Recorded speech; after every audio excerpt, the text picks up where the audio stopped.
Hello, ladies and gentlemen. So, I know this seems maybe a little bit different than what I normally do, but I am involved in you know, I have an interest in the housing market and economy, and so this might be slightly off from what I normally do. But it says CNN Money. So, where is the U.S. housing market headed? Four things you need to know. And so, I'm in the middle of this in a way, personally. So I kind of like got a dose of reality when I got to see, on a list of townhouses and condominiums and homes, what the prices are, especially in California and in the cities. So this is by Lindia DePillis, and see it at CNN Money. And so I was reading this article. So some Sunday mornings I will read about stocks and things like that, the stock market, and sometimes I'll read about the housing market. And so this seemed really familiar to me when I was reading this, and so I thought I would share. So it says, if you're a real estate agent, odds are that you haven't been closing as many deals lately. And so I actually talked to a few real estate agents, and I noticed some houses are just like sitting because people just really can't afford it.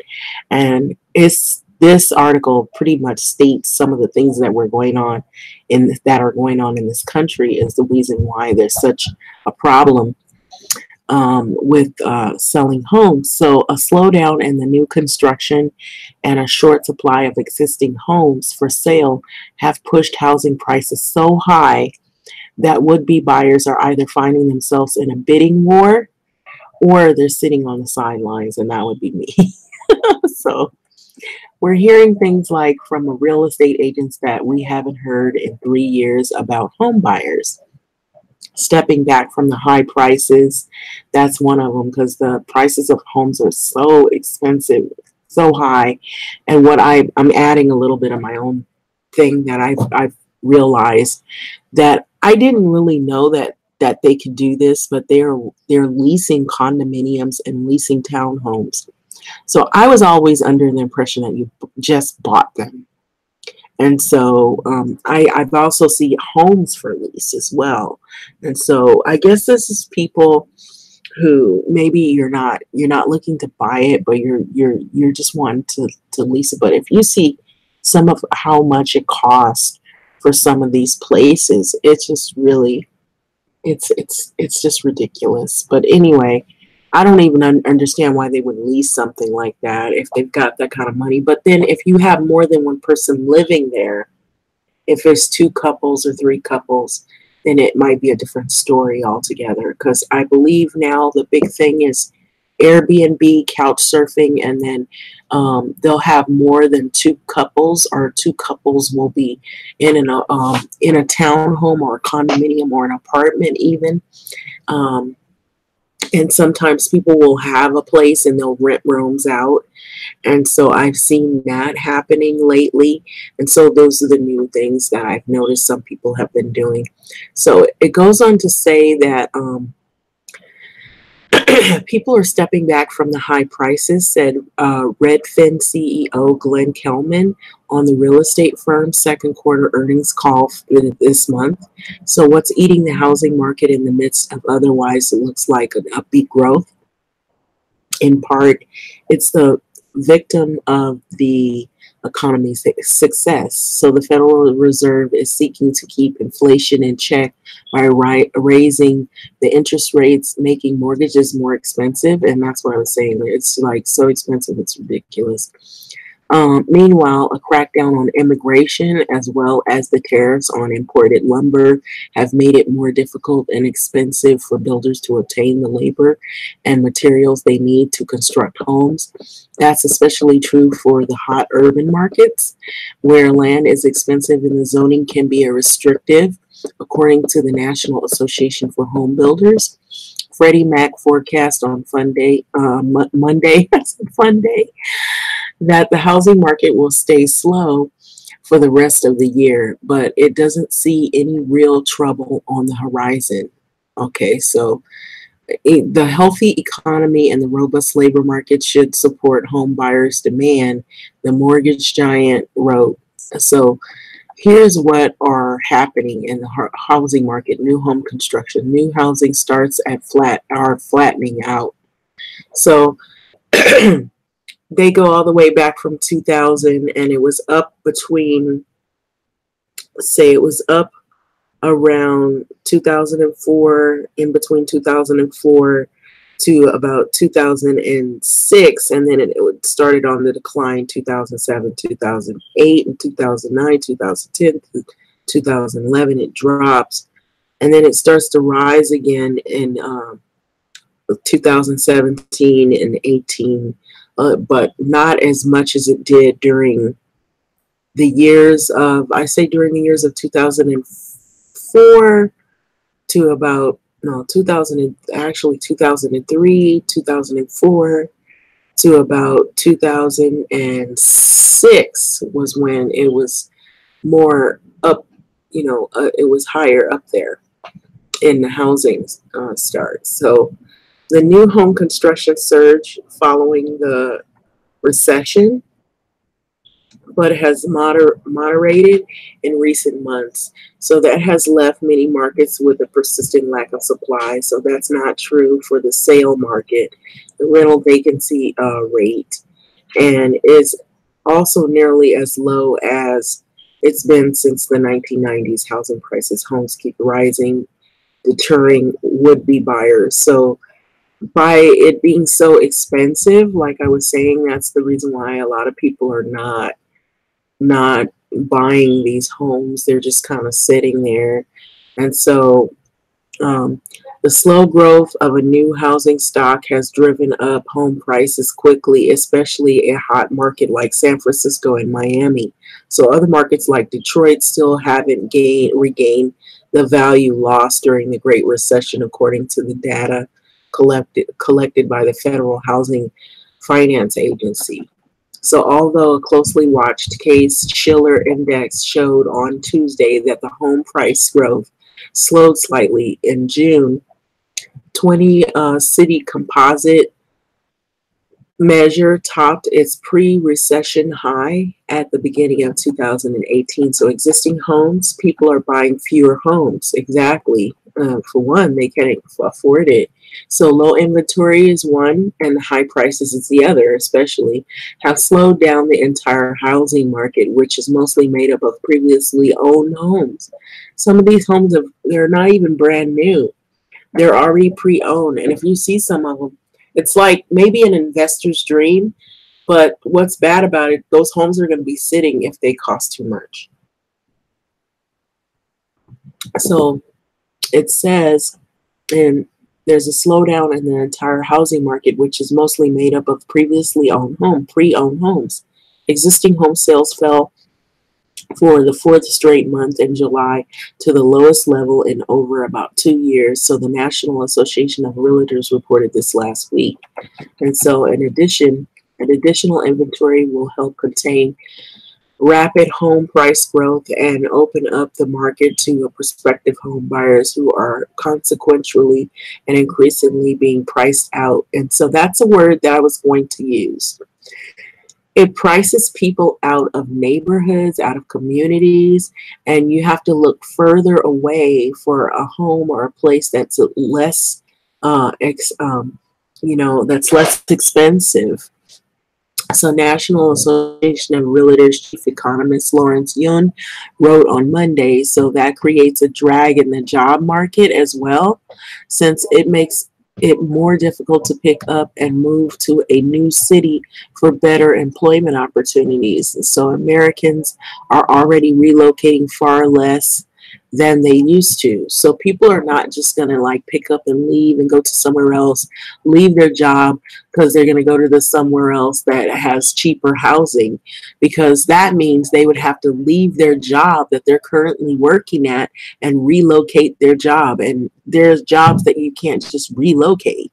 So foreclosure starts are rising again. So there's foreclosures happening again too. And we'll see why that is. It's plagued the housing market during the financial crisis as borrowers struggled with loans they couldn't afford and home prices have plunged. So the days borrowers are in much better shape, but there are signs of foreclosures that are on the rise once again. So the housing analytics Atom Data Solutions found that foreclosure starts at increasingly again at the first time since 2015. The trend is particularly visible in hurricane hit cities like Houston, but also increasingly expensive places like LA. And so I've seen a lot of foreclosures or homes that are in default. So we're seeing enough in the bellwether markets that I think it's an inflection point, says Darren Blomquist, Senior Vice President of Communications at Atom. So related how America's, this is a related article, how America's foreclosure capital came back from the dead. Okay. But as the rest of the housing market that turns in the numbers likely isn't a sign of impending collapse. So the loans having the most trouble are the Federal Housing Administration insured in 2014 when the agency was backing off at a very tight standards on the very tight standards it had imposed during the Great Recession. So in 2014, that what would begin to see a loosening of the underwriting, but not an irresponsible loosening. Okay, says David Dorkin.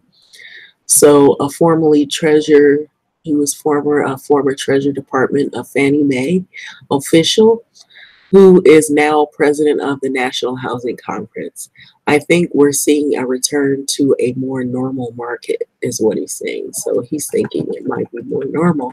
But I don't think it's normal. I think this is bad because a lot of people who want to get in homes, they can't get in homes because they're being, like this word said up here, they're being priced out. And so that is the problem that I'm seeing at a lot of these being priced out right here.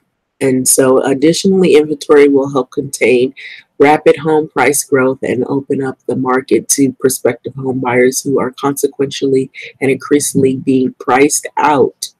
And this was said by National Association of Realtors chief economist Lawrence Yun wrote on Monday.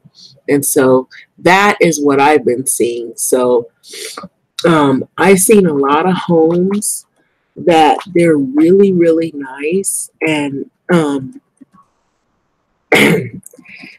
are the homes they cost a lot. And you just see them. I just envisioning them just sitting there because nobody's going to buy it because they don't. And usually the people, surprisingly enough, so I've noticed there's this new trend where people who live really high up there, that they make six figures or they make really good income. What they do, they're being that's a different article. I don't even know why that article's there. But anyway, they're being geared towards condominiums and townhomes, and they're leasing them. And if you see what they're leasing them for, oh my God, it's crazy. It's like $2,000 and up, $3,000, $4,000. I seen some in like Beverly Hills. There was one by the beach. It was Santa Monica Beach, and it was like $10,000 a month. It was crazy, but it was really nice though. It was beautiful. So I'm seeing a lot of that.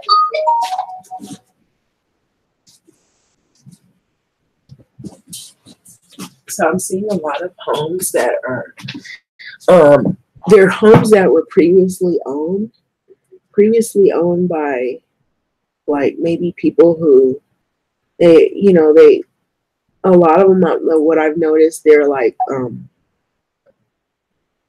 they're contracted houses, or they're houses that, they're in danger of foreclosure, or and the person is trying to sell the house because, you know, for whatever their reason, they're trying to see if they can upgrade and, you know, I guess maybe make money off the house or whatever. The equity of the house. And it's clearly, it's supposedly like a seller's market. And so I believe that eventually it could turn around and shift into a buyer's market if this doesn't stop. You know, right now it's at a slow pace. And so anyway, there's a video behind this. I didn't even look at the video, but I guess the video is consistent with the article. And so I guess it goes along lines of what is going on in terms of the housing market per se and what people are experiencing in terms of, you know, how they feel that the housing market is going. The biggest concern economically at the moment, is it trade tariffs? I think right now one of the biggest concerns, one of the main sectors that we're watching is the housing market. The housing market is throwing up a very large red flag, in our opinion, suggesting that maybe this 4% gain that we saw in the second quarter is not sustainable. Okay. Which part of the housing market, what number? Home starts, home purchases, average price? Which number is giving you some concern? Well, I think there's several. If we look at home sales have actually been on the decline for 5 of the past 6 months. But also one of the biggest concerns is that as we're seeing home price appreciation continue to rise, incomes are very stagnant. So we're seeing a growing divide between the cost of a home and the ability for the average American to afford that home purchase. Now, we're not there yet, but eerily similar to what we saw leading up to the housing crash. Right, but that only is relevant if people are over leveraging to borrow to meet that differential. If all that's happening is people then move to the rental market, which is what used to happen in the old days, then that sort of solves the problem. It would solve the problem. We're not seeing that yet. We're seeing consumers taking on a considerable amount of debt, continuing to ratchet that higher and higher. In fact, we've seen debt now reach the highest level in the past several years. Let's talk about this. How did this happen? How? Because sorry, I know it's a naive question, and maybe we should be a little more detailed in this record. But at the end of the day, those of us who have still got the scars of 2008, 2009, who covered that crisis, how did we end up 10 years later with debt levels almost at record levels and debt being a problem again? Well, I don't know if we learned our lesson during the Great Recession. A lot of consumers felt as if they got a little bit of a bailout. They got a helping hand. They walked away from their home purchase when it was underwater. So I don't know if we really felt enough pain for the psychology of the consumer to change. And we went right back to the borrowing patterns that we were used to prior to the financial crisis. So what should we look forward to now as we look at the housing market in terms of, providing the bonds and the sub-bonds and the mezzanine bonds underpinning these things have been properly insured and properly distributed, then this should not be systemic risk. And macroprudentially, we should be okay. That's a good point. But again, when we look at how consumers are borrowing, we are going back to a lot of the easy lending conditions that we did see. 0% down is becoming more and more fashionable. Now, we're not necessarily back to the no-doc days that we once saw, but 0% down does suggest that maybe they're not properly leveraged. Are you acting as a canary in the mine for us today? Well, I do think there's concern for the U.S. economy, not just from housing, but from the consumer, from business investment. There are signs of waning momentum. Still positive, but we're losing momentum.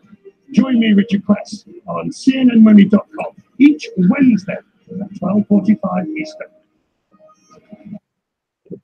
Anyway, I'm going to let this video go. That kind of gives like a little bit of an insight as to how they feel about the housing market. You see, she said there is some concern about it turning like it did during the recession that we had in 2008. And so there's a little bit of concern there.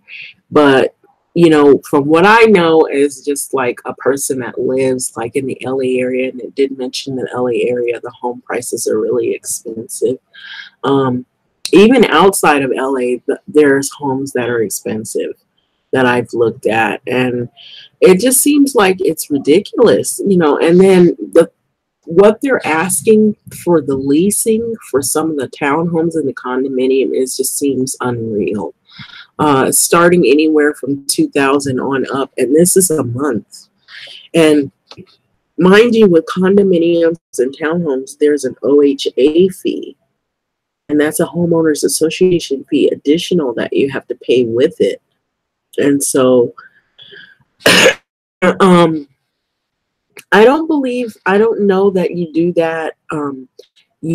I possibly do that even when you lease the condominiums or the townhomes. I didn't really look and see if that was the case. I could look, but it was crazy. It was crazy. From what I saw, it was 2,000 and above, 3,000. You know, you'd be lucky if you find 2,000, but it was 2,000 and above. And I believe you still do have to pay a homeowners association fee because that's the outside of the establishment, unless they incorporate it with the leasing terms. If you're leasing, but I think it might be an additional fee that you have to pay as well. And then every place is different, and so even the places. Now there were some places that were outside that I noticed. I don't know if anybody ever heard of this. There are mobile homes, manufactured homes, and these homes are like big versions of mobile on the road.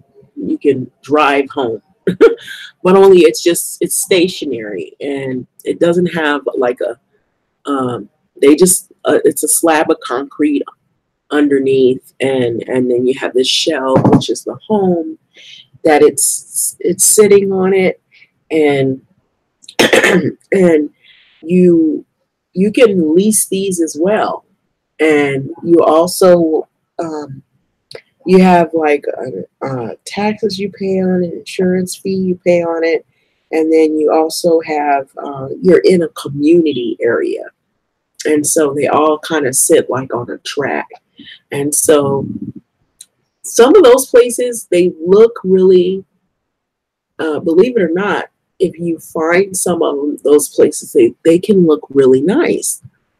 But the problem with that is there's a lot lease or a land lease, even though, let's say if you bought a mobile home.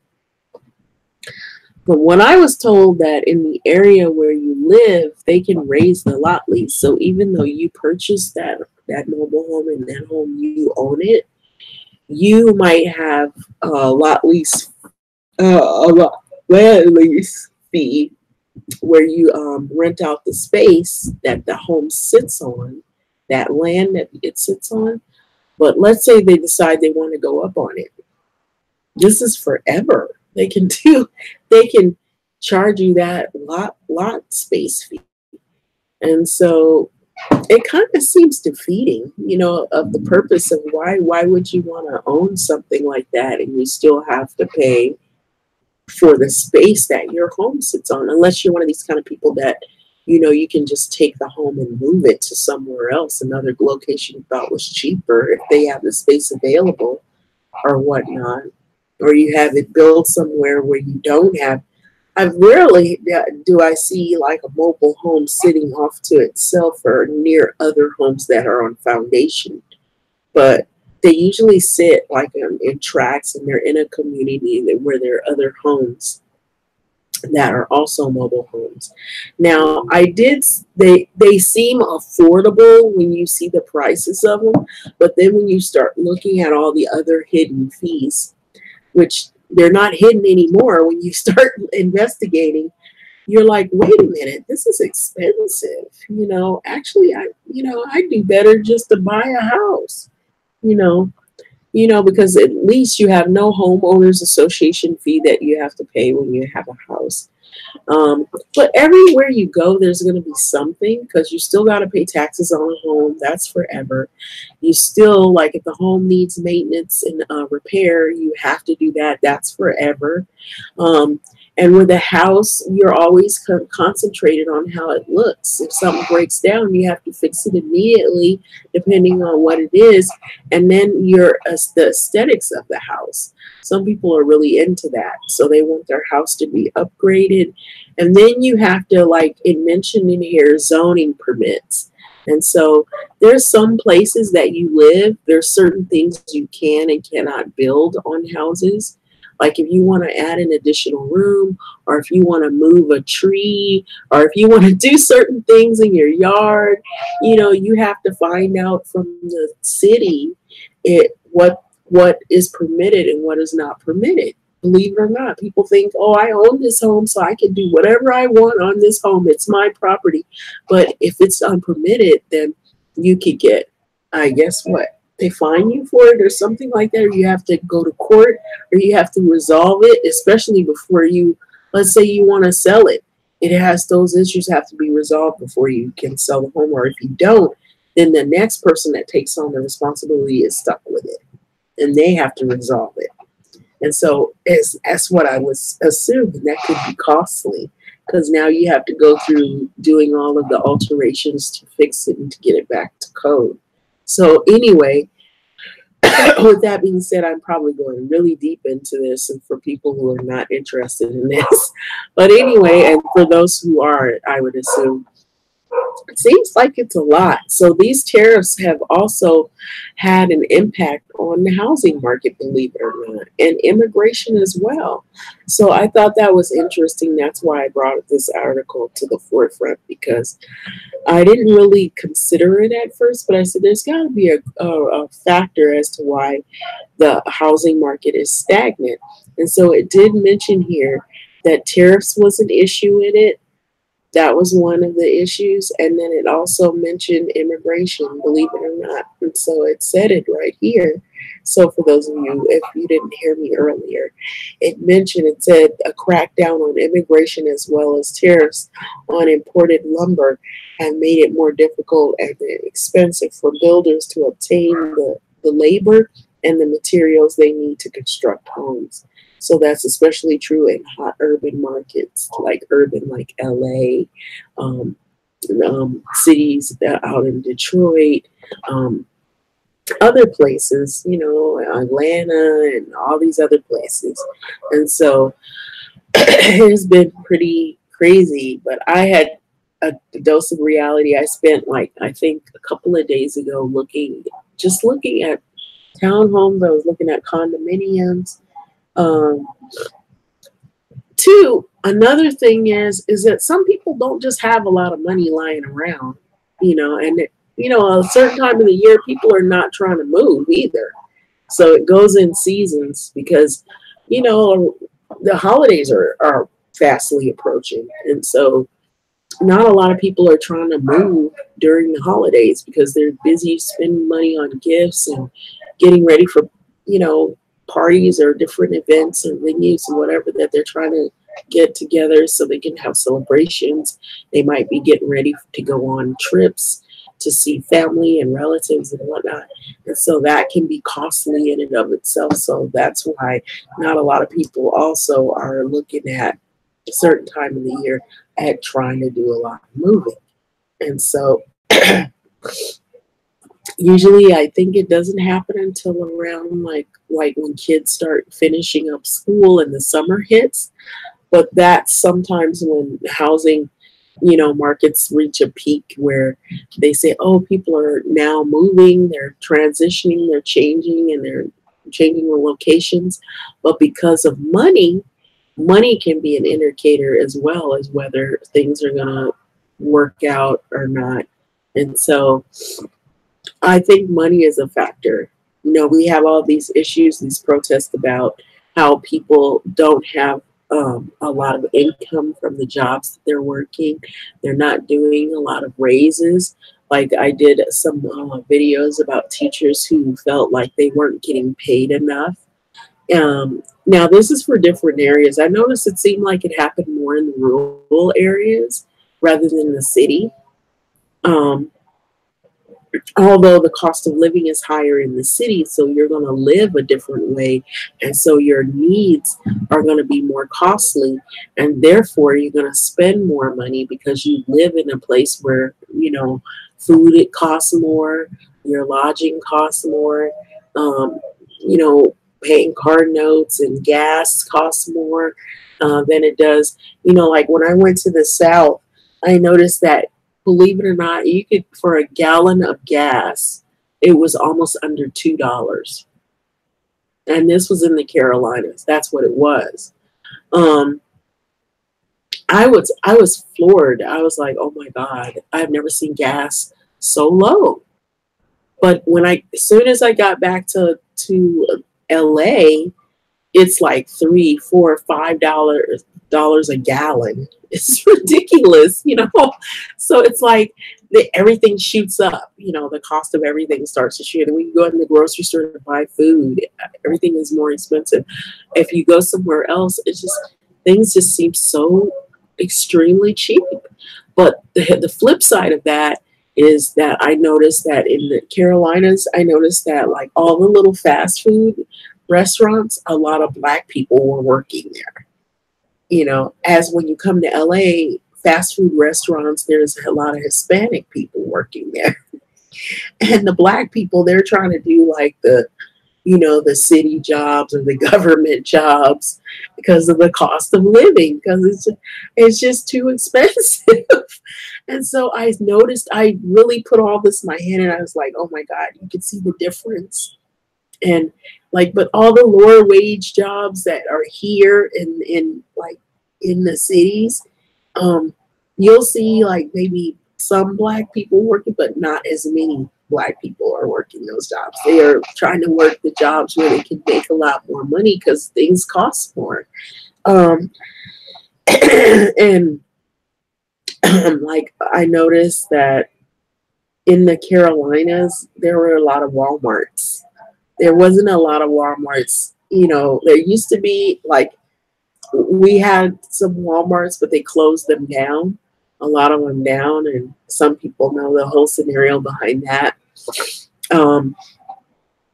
But they have these super Walmarts and these grocery store Walmarts, neighborhood Walmarts in Carolina, South Carolina. And so I noticed that, and they're like mega Walmarts. Like it's like there was one Walmart I went into, we had to figure out where the exit was. We had to look, I said, look at the floor to see where the air is coming in at. Because it was huge. Because I was like, oh my gosh, we can't find the exit. It was like a warehouse Walmart. It was huge. Everything in there that you need. It was the biggest store out there. I mean, they have an optical department. They have their food place where you could eat. They had the groceries. They had the clothes. It's like shotgun for real. They even had the backside of the Walmart had an auto parts place. You could buy tires. You could get your car smogged. You could get it checked or fixed. It was crazy. It was like, I'm like, I've never seen Walmarts like this before, you know. And then when you come back to this here, you know, like to Los Angeles, you see, you know, and in California, you see all these places. Oh, we're closing down Walmart. We don't Walmart, no more Walmarts. So it's crazy, but the cost of living out there is different than out here. And the houses are like how they used to be back like a couple of years back. The houses are like that in the Carolinas. You can get a house for really cheap, but there's the jobs. That's the problem. The jobs. Where's the jobs? You know, you're like, that's the problem. You know, like I noticed that all of the jobs, the low wage jobs that I saw, Black people were working them. Like, how can you pay a mortgage working at McDonald's? I don't see that happening. But I did notice that in the Carolinas, like there are families that live in those houses. If there's a house, it's a small house, and everybody lives there. So if everybody's working at McDonald's, that might be different. So like maybe you can pull it off. If somebody has two people have a good job and the other people, all the kids, all the younger people, they work at McDonald's. I don't know how that works. I'm just saying. But here in like the city, you just cannot do that. McDonald's is not going to pay your mortgage. It might get you over and pay a couple of bills, maybe not even that. You know, get you a pair of shoes, and maybe not even that. But it depends. It's better than having nothing at all. It's a job to get a better job later down the road eventually. But you know, usually those jobs that the young people work are people who are retired and they don't want to sit at home and, you know, just be depressed or whatever and bored. So those jobs, you know, like even the Walmart greeter, you'd see older people. I would see older people sometimes working those jobs. But now it's like here, but out in the city, it doesn't matter what job people are trying to work, whatever. We have like people trying to do, you know, like for pick up people's groceries, DoorDash, all these other little things they're trying to do, make ends meet. They'll have 2 and 3 jobs. You know, they might work at, you know, a little department store and then they work a regular job by day and by night they're doing something else. It's like all kinds of stuff to make money just to pay the bills. And that's how crazy it is here in the cities. But oh man, it's like you have to have more people living with you in order to maintain. Or if you just have this, you have this great job and you just make all this money and you can just, you know, you can handle it. But that's what I've been seeing, you know, behind all of this. It just seems like people are not really making that kind of money. They're not going to be able to buy these homes because they just simply can't afford it. And like, you're lucky if you see any homes that are in the $200,000 range, and a lot of them start at 3 and up, and 3 even is iffy. A lot of them, like now the really nice homes are going 5,000 and 500,000 and up, or more. And then you see a lot of, those are single family homes, but you see a lot of people that are leasing things. There's a lot of leasing going on. So I don't know what happens with that, but I think there's more than one person that is living in that place and they're all pooling their money together. And that's what I was saying, because there have been some people, young people that I've seen that have been, you know, they move in as a group, as opposed to before people used to move in, it would just be a couple, or it'd be just one person. You don't really see that much of that anymore. And believe it or not, I saw something really crazy. It was wild to me. I saw a studio apartment, but actually it wasn't an apartment. It was a condo, a studio condo. And it was really nice. It didn't have a room because it was just for one person. And you buy it. And you bought it. And I'm like, why buy something like that? But I guess maybe if you're somebody to buy yourself or whatever, I don't know. I'm just assuming that at some point, you know, maybe you wouldn't always be alone. So what's the point in buying that? And so that one was just sitting on the market. And I think it's for like somebody, maybe if you're, you know, you've already been married, you're not going to get married anymore, or you just like being alone or whatever. It just seemed kind of, you know, I didn't get that studio place, why that even was there. Anyway, with that being said, I'm going to let this go, but I don't see very many of these homes going to be sold at all, because it just seems like they just sit there because they're just way too expensive. Well, I'm going to let this video go. What do you think about that? So it says, where is the U.S. housing market headed? that being said, I'm going to let this video go. Thanks for listening.